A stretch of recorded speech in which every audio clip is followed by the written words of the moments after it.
சத்துரு யாக்கோபை நெருக்கும் போது பலனான கர்த்தர் உண்டு.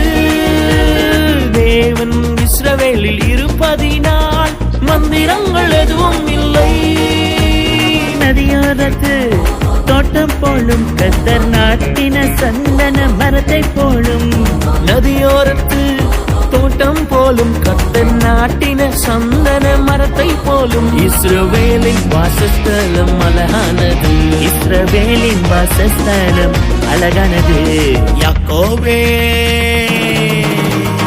யாக்கோபே உன் கூடாரங்கள் எல்லாம் எத்தனை அழகானவை, அது எத்தனை அழகானவை. இஸ்ரவேலே உன் வாசஸ்தலங்கள் எவ்வளவு அழகானவை, அவை எவ்வளவு அழகானவை. யாக்கோபே உன் கூடாரங்கள்